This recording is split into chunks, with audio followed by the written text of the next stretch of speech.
Dünyanın en mutlu ülkesi Finlandiya.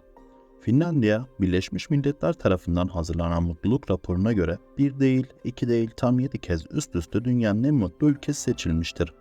Peki, bu Finler neden bu kadar mutlu? Bunu sağlayan temel faktörler, ülkedeki refah, özgürlük seviyesi, sağlık sistemi, cömertlik, dürüstlük olduğunu söyleyebiliriz. Tabii ki insanı en mutlu eden şeylerden bir tanesi seyahattir. Seyahat ederken de bu dünyanın en güçlü 3. pasaportunu kullanmaları, onları da bu konuda bir hayli özgür kılmıştır. Bunun dışında Finlandiya'da suç oranları sadece ve sadece %1.6'dır. Evet, %2'nin bile altında. Cezaevlerinin durumu da insanı ikileme sokacak cinstendir. Finlandiya 1917 yılında Johan Wilhelm önderliğinde bağımsızlığını ilan etmiştir. Ruslar Bolşevik ihtilalinin de etkisiyle bu ilandan 25 gün sonra bunu kabul etmişlerdir. Tarih 31 Aralık 1917'yi gösterdiğinde resmi olarak tanınmış bir ülke konumuna gelmiştir. Belki de Noel haftasının tanınmış olmasındandır Noel Baba'nın köyünün Finlandiya'da olduğunu düşünülmesi. Evet, varlığından hala emin olunamayan Noel Baba'nın köyünün varlığı bile kabul edilmiştir. Santa Claus adındaki bu köyde Noel Baba'nın yaşadığı 2010 yılından itibaren resmi olarak kabul edilmiştir. Noel haftası ziyarete gitmek isteyenler için sembolik bir ev bulunmaktadır. Ziyaretçilere de açıktır. Noel haftası sembolik bir etkinlik haline gelen bu köy ziyaretine o dönemde Finlandiya'da bulunanlara tavsiye ederiz. Bağımsızlığını ilan edildiği yıllarda ülkenin lideri olarak kabul edilen Johan Snellman bir eğitimcidir. Eğitimciliğin de vermiş olduğu düsturla Finlandiya'da hiçbir şeyi zorla elde edemezsiniz. Onun tek kurtuluşu güçlü bir eğitimdir demiştir. Liderlerinin bu sözü kendine ışık olarak belirleyen Finlandiya halkı uzun uğraşlar sonucunda mükemmele yakın bir eğitim sistemi kurmuştur. Ülkeler arasında eğitim sıralamasında yıllardır ilk sırayı kimseye kaptırmamaktadır. Peki bu başarıyı nasıl sürdürebilir kılıyorlar? Her 4 yetişkin insandan 3'ü mesleki donanım sertifikasına sahiptir. O 3 kişiden biri ise yüksek öğrenim derecesine sahiptir. Finlandiya'da öğretmenler yüksek lisans yapmak zorundadır ve mesleklerinde güçlü bir şekilde bağlıdırlar. Bu sebeptendir ki ülkenin en popüler ve en saygı gören meslek grubu öğretmenlerdir. Bireysel desteğe önem verirler ve işbirlikli öğrenmeyi kullanmaları öğrencilerinin yaparak, yaşayarak öğrenmelerine olanak sağlamaktadır. Kaliteli ve özel eğitim ilkesi kimsenin geride kalmamasını sağlar. Okullarda öğrenme sonuçlarının ölçülmesi ve değerlendirilmesi teşvik edici ve destekleyicidir. Ulusal bir sınav mekanizması yoktur. Okul sıralama listeleri yoktur. Teftiş sistemleri yoktur. Kütüphane sistemleri olarak en verimlisini kurmuşlardır ve tamamen ücretsizdir. Halkın %100'ünün okuma yazma bilmesi, kütüphane kullanım oranlarında ülkeler arasında en üst sıralarda olmasını sağlayan temel etkenlerdendir.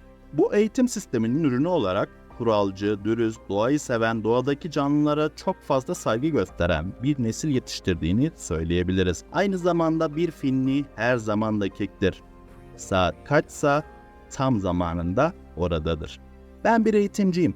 Haliyle bu konuda saatlerce anlatabilirim. O yüzden Finlandiya eğitim sistemini bu video içerisinde çok büyük yer kaplamasını istemediğimden dolayı burada bitiriyorum. Belki ileride eğitim sistemi için yeni videolar gelebilir. Finlandiya 5,5 milyon nüfusuyla 338 bin ölçümüyle başkent Helsinki olan bir İskandinav ülkesidir. Resmi dil olarak Fince ve İsveççeyi kullanmaktadırlar.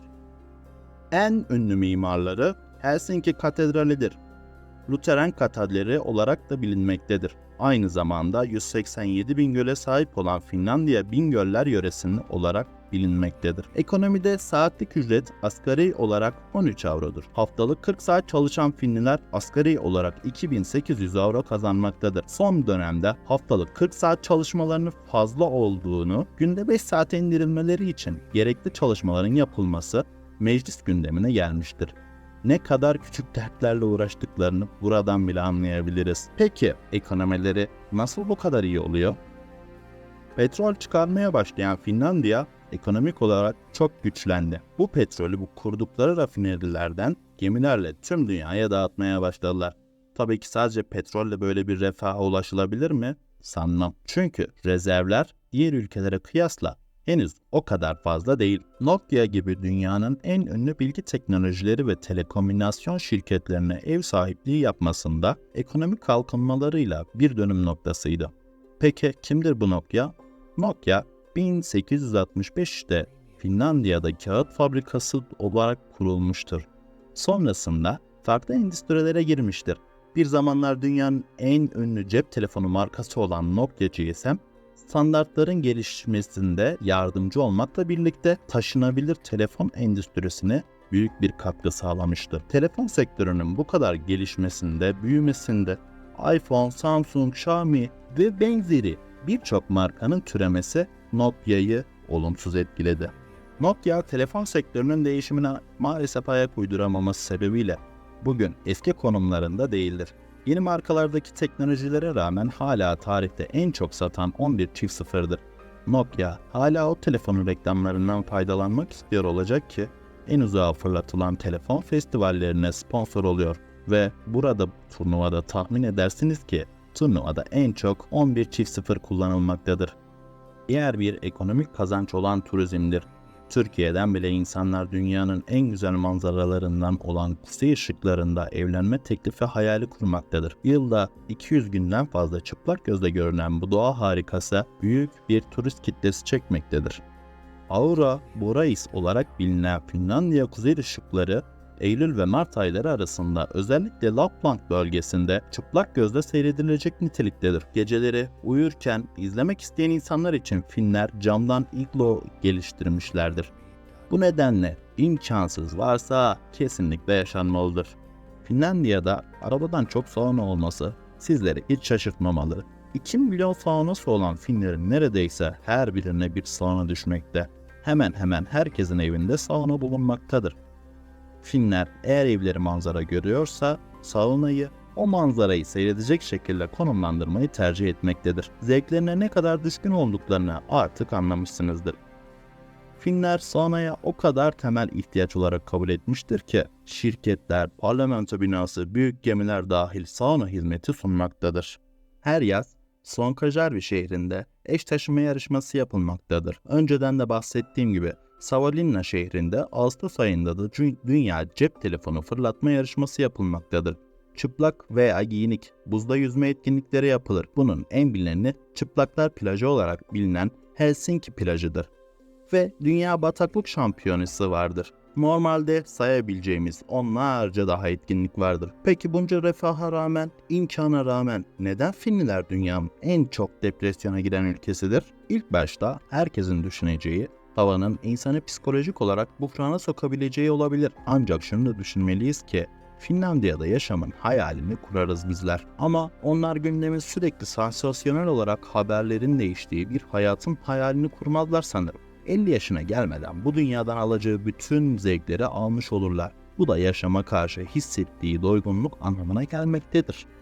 Finler bundan kaynaklı depresyona hatta intihara bile sürüklenmektedirler. Hayattan bu kadar hızlı vazgeçen bir yandan da doğal afet ya da Rusya tehlikesi nedeniyle hayatlarını kaybetme korkusunu öne koyan Finler ülkenin her yerinde sığınaklar kurmuşlardır. Son dönemde Türkiye'nin onayıyla NATO'ya giren Finler Rusya korkusunu büyük bir ölçüde yenmişlerdir. Çünkü herhangi bir şekilde Rusya'nın Finlandiya'ya saldırması durumunda NATO'ya üye olan 30 ülke onlarla birlikte savaşacaktır. Ordu personeli çok az olan Finler NATO güvencesiyle kendilerini daha da fazla güvende hissetmektedirler. Beni buraya kadar dinlediğiniz için teşekkür ederim. Lütfen kanala abone olmayı unutmayın. Bir dahaki videolarda görüşmek üzere, esenlikle kalın.